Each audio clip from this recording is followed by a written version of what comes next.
Hello. In this PowerPoint I'm just going to show you how to use an extract to write about the whole novel. Particularly we're going to focus on children and childhood. I've got a task, the kind of thing that your exam board might ask you, and it says, in this extract Dickens portrays two children. Use the extract and the novel as a whole to show how Dickens explores the differences between rich and poor. So we've got a kind of a question that focuses on an extract. It focuses on a theme, children and childhood, but it also looks at something a bit bigger, which is the context of the novel, which is that Dickens was very worried about the gap between what the rich had and what the poor had. And obviously you can see in my pictures here, I'm trying to help you understand that with a very wealthy young woman in a golden frame that probably sits in a very large grand house somewhere. And on the right, a very large group of children, possibly even from the same family, clearly living a very different life to the girl on the left.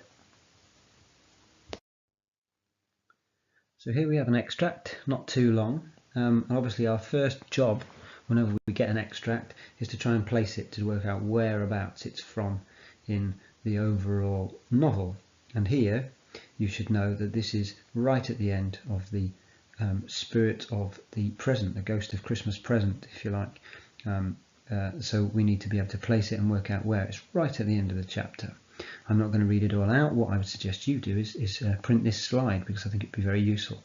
I've picked out some of the key phrases, but it's a description of two children that are clinging to the legs of the Ghost of Christmas Present. Now the Ghost of Christmas Present is about to die. It's getting towards midnight on the end of his day, so he can no longer be the Ghost of Christmas Present, but he points to these two children called Want and Ignorance, and he talks about how dangerous they are for society if they are allowed to be left alone or ignored. Okay, so here we have our extract.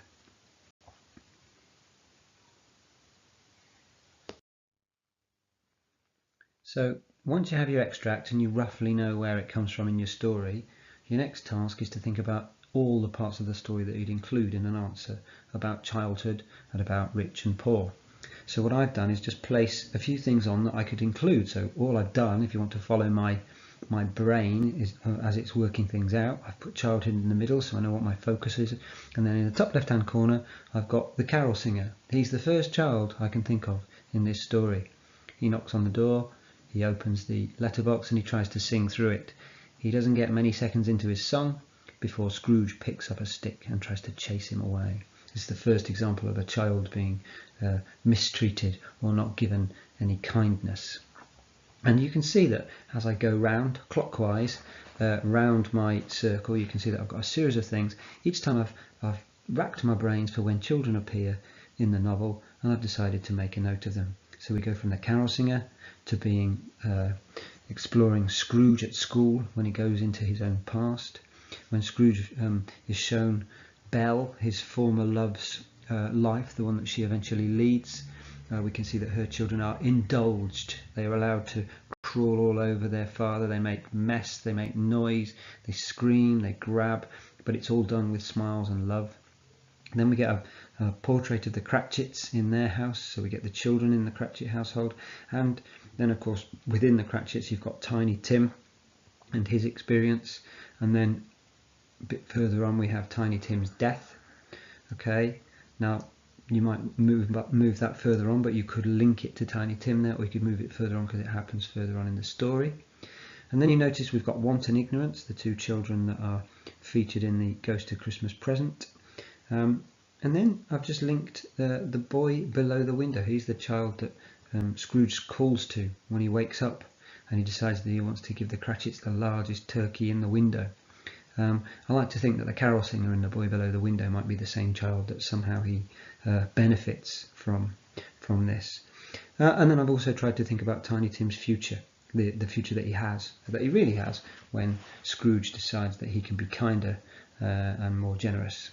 So I've thought about some of these things. These are my children in this novel and the different experiences that they treat. And then of course what I've got to think about is whether any of these people are rich or poor. Are they rich in money terms? Are they rich because they're surrounded by love? I want you to think about what rich is and what poor is, and you can write about each of these in turn. Now the whole point of giving you an extract is that you use it. So if we move to our next slide,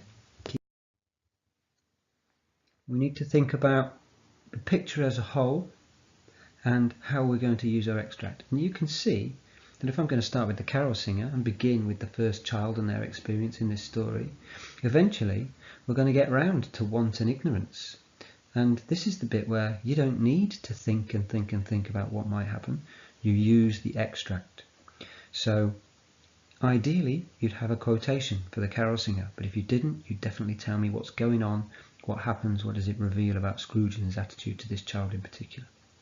Then you'd move on to Scrooge at school and what that reveals about schooling, how children were treated, and how this particular child was treated and what it might have done to him in later life. You can write about the contrast with Belle and her children, how they're indulged by their father, and how Scrooge really wishes he had a daughter. Then we can talk about the Cratchits, how they are surrounded by love, but their life is difficult. In Tiny Tim's case, it's impossible to thrive and to prosper. And then, of course, we get the pain of his death on his father's life. So we're talking about his own childhood and how it's cut short. That if we see his future, we realise that his childhood is robbed from him very early. Then, as you can see, because there's a massive arrow pointing to it, we can use our extract. And it's at this point that you need to be thinking about the language that Dickens is using. This is why they give you an extract, so that you can write about what the writer is up to. So just as we've done before, we think about this as a beginning, a middle and an end. We find the beginning of this text, we split it roughly into 3, and we make sure that we talk about the whole thing.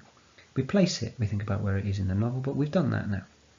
And then we write about the key quotations. Now you don't need lots and lots and lots because you don't have the time, but you should be picking rich quotations, things that you can write about in detail, and you will discover that this little text here is full of rich description, lots of lists of words, particularly lists of adjectives to describe.